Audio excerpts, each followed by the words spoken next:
Hey guys, it's Jeremy. Today we're going to talk about overthinking. What does that mean? Overthinking? Does it mean I think about too many things at once?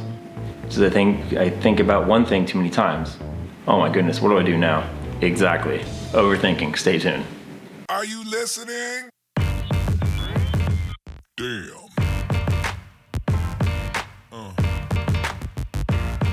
Yeah.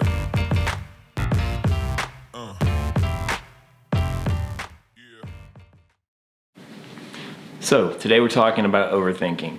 Overthinking is the idea that sometimes as humans we can just think about too much or focus on one thing too many times that it becomes so prevalent that we have no other ability to control or guide our own thoughts, feelings, and concerns. Here's a cool thing about being human. This thing called a brain inside your head, you have control of it. You have the ability to recognize your thoughts and reorganize them in a way that makes sense and also pays homage to just being honest as hell about it so then you can have a better experience. So the AAA approach: acknowledge, accept, act. First off, you're going to acknowledge the thoughts. Take time with them. Slow down. As you breathe deep, prioritize them. Acknowledge which one is the most important, even if it doesn't feel that way. What stands out to you the most? What gets you most emotionally invested and worried? Then I want you to accept. I want you to accept the fact that you may be beating yourself up and accept the fact that you may be putting a lot of judgment and stress on yourself. This is a weird experience because what we're going to do is we're actually going to forgive ourselves. Forgive ourselves for our indiscretions. Forgive ourselves for being so caught up in the moment that we put judgment on ourselves for things that sometimes we may be able to control and sometimes not. However, thought control, as ironic as it sounds, is something we're capable of. So it doesn't get us to the point where we are guided by our thoughts. So we're so guided by the thought structure that we can't operate outside of it and we can't ascertain information from a different perspective, which can often sell us short on our own experiences with ourselves or with others. So as we accept these thoughts, we say, hey, I see you as you are, not as you want me to be. So therefore, I'm going to flip my thinking so I can be more capable and have more benefit to being in control. This is a great mood shift. If you try it out, you can see some success points with it, hopefully, and it's going to guide you into the direction you want to go so you don't feel that overwhelmed, overthinking experience. Act. Holy crap, we just talked about it. You're going to act on it.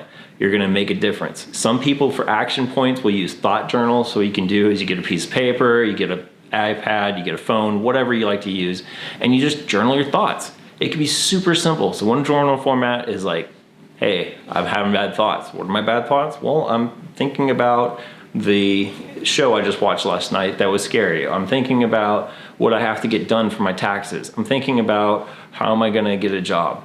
And then we write it. And even if it feels awkward, instead of being stuck in here, we're processing your thoughts in a way that makes you more cognizant. So make you think more about it in a good way because you're going to process the details. So if I write, I'm worried about getting a job. Okay, I write that down. Well, what can I do to get a job? Great follow-up question. It's almost like a self-interview. So you're going to ask questions to push the ideas further into a place of consideration that makes sense. Remember, this is all about positive structure. So we want to make sure our action points actually help further us in a good way. So then what we do is we take that action point in the journaling and we can use that to benefit us. Some people don't like to journal. Some people, hey, look at me, I'm on video. You could do a video and keep it to yourself. If you got friends you want to share it with, cool. If you just want to use it for yourself, that's great. But journaling, so writing it down or doing a video journal are both great ways to act on it so you can process your thoughts more clearly.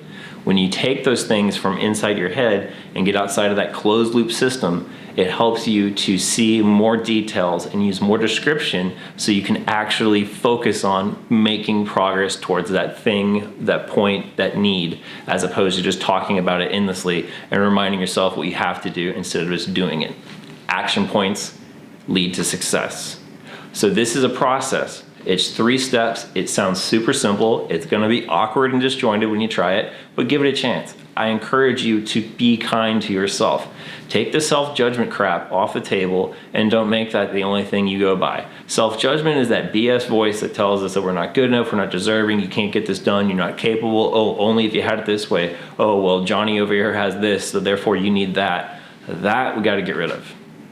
Allow yourself to use the AAA method to bring in your thoughts into a actual knowledge can control, so we can see them, list them out, so then we can attack them one by one so that they get off the list and we can begin to focus on one thing at a time. This is the beginning of your journey into awareness, is to get the busy, distracted mind to feel a sense of what's going to feel like quiet to you, but it's actually focus, because you're not obsessing over things that you can't control. You're not consumed with thoughts and things into the future that you progress yourself to a point that it's almost like you've became a weather forecaster and you're predicting what the future is going to look like it's a thundercloud and a hurricane coming in. You have the ability to control yourself from an actual use of this process. Awareness is a beautiful thing because it makes you actually own the emotions, the feelings, and the thoughts, and take steps to either better them or increase them so that it's beneficial to you and the people around you and to the experience you're trying to create. This was a quick little rundown. I hope it was helpful, and I hope you guys have a fantastic day. Thanks.